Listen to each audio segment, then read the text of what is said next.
In this screencast, we're going to look at the properties of logarithms. I'm Pat Dugas. We're going to talk about the product, quotient, and power properties of logarithms and then apply those to being able to solve logarithmic equations and eventually exponential equations. So the product property of logarithms is related to the product property of exponents. The logarithm of a product is the sum of the logarithms of its factors. So for all positive numbers of a, b, and x, as long as x does not equal 1, the log base x of a times b is equal to the log base x of a plus the log base x of b. Remember, logarithms and exponents are inverses of each other, so it makes sense that this product property would be very much like the product property of exponents. For example, the log base 2 of 5 times 6, or in other words, the log base 2 of 30, is equal to the log base 2 of 5 plus the log base 2 of 6. That's the product property of logarithms. Let's use it. Now we're going to use the approximation. The log base 5 of 2 is approximately equal to 0.4307 to 4 decimal places to approximate the value of log base 5 of 250. Now you can do this on your calculator, but this is mostly to show you how the product property works. So the way to do this is you break 250 down into some factors of 5 raised to a power. So 250 is equal to 125 times 2. So it's equal to 5 to the third times 2, because 125 is 5 to the third power. And so now I can use the product property of logarithms to break these two products up, because the log base 5 of 5 to the third times 2 is equal to the log base 5 of 5 to the third plus the log base 5 of 2. Well, the log base 5 of 5 to the third is really just 3, because 5 to the third equals 5 to the third in exponential form. And then the log base 5 of 2 is approximately equal to 0.4307. So therefore, an approximate value of the log base 5 of 250 is equal to 3 plus 0.4307, or 3.4307. Now that is an approximation to 4 decimal places. Let's look at the quotient property, which is very similar to the quotient property of exponents. The logarithm of a quotient is the difference between the logarithms of the numerator and the denominator. So for all positive numbers a, b, and x, where x is not equal to 1, the log base x of a divided by b is equal to the log base x of a minus the log base x of b. Very similar to the quotient rule of exponents, where we subtract the exponents. Because in the end, these are powers.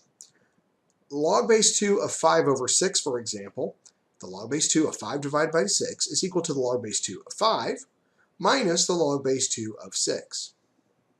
Let's look at an example of the quotient property from pHs of the substance. pHs, you'll recall from chemistry, defined as the concentration of hydrogen ions, or H+, in moles. It's given by the formula pH equals the log base 10 of 1 over H+. Find the amount of hydrogen in a liter of acid rain that has a pH of 5.5. So in this case, we know the pH is 5.5, and we want to figure out how much hydrogen is in there. The hydrogen is the unknown. So we're going to write the equation pH equals log base 10 of 1 over H+, and then solve for the unknown quantity H+, because we know the pH in this case is 5.5. 5.5 equals the log base 10 of 1 over H+. So we're going to use that quotient property of logarithms to rewrite the log base of 10 of 1 over H+ as the log base 10 of 1 minus the log base 10 of H+. Well, the log base 10 of 1 is just 0, because 10 to the 0th power equals 1 in exponential form. So 5.5 equals 0 minus the log base 10 of H+. So this first part actually goes away. We simplify it, and so that becomes 5.5 equals the negative of log base 10 of H+. Divide both sides by negative 1, and we're going to get that the log base 10 of H+ is equal to negative 5.5. And so what that means in exponential form, when we rewrite the log base 10 of h plus equals negative 5.5, we get 10 to the negative 5.5 is equal to h plus. So therefore, there are about 10 to the minus 5.5, or about 0.000032 moles of hydrogen in a liter of this acid rain.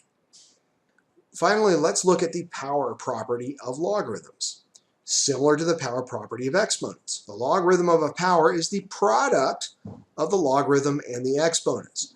For any real number p and positive numbers m and b, where b is not equal to 1, then the log base b of m to the p power is equal to p times the log base b of m. This is a super important property.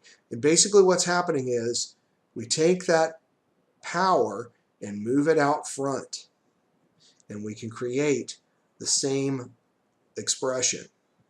For example, the log base 2 of 6 to the 5th is exactly the same using the power property of logarithms as 5 times the log base 2 of 6. The 5 has gone out front. This is very helpful in simplifying logarithms and exponential equations, and is perhaps the most important property of all.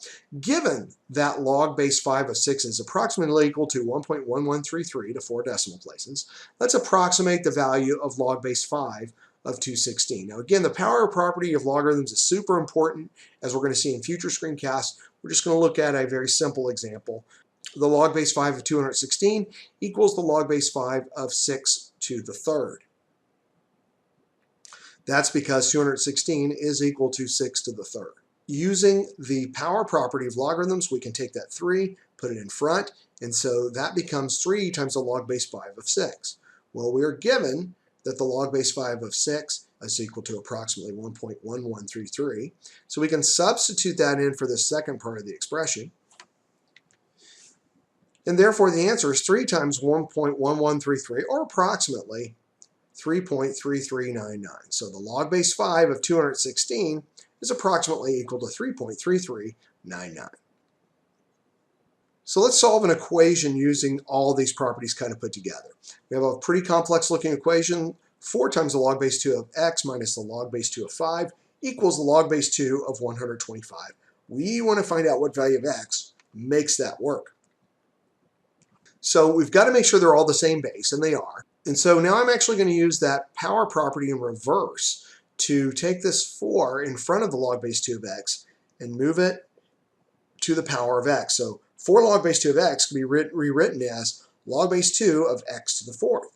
Next, I'm going to use the quotient property because I have a difference of two logarithms. The log base 2 of x to the 4th minus the log base 2 of 5 is equal, using the quotient property, to the log base 2 of x to the 4th over 5. That is equal to the log base 2 of 125. I've kept the right-hand side the same. Using the property of equality for logarithmic functions, since the base of 2 is the same, I can set these inputs equal to each other. Therefore, x to the 4th over 5 must be equal to 125.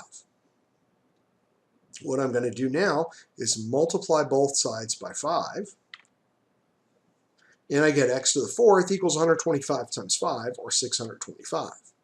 Now I'm going to take the 4th root of both sides to solve for x. So x is going to be the 4th root of 625, which is 5. Now it's always important to check your answers to make sure you don't have extraneous results. Any input to a logarithm must be positive, but if you put a 5 in for x, you will get a true statement. Today we've looked at the properties of logarithms, specifically the product, quotient, and power properties, and their abilities to simplify and evaluate expressions and to solve logarithmic equations using those properties.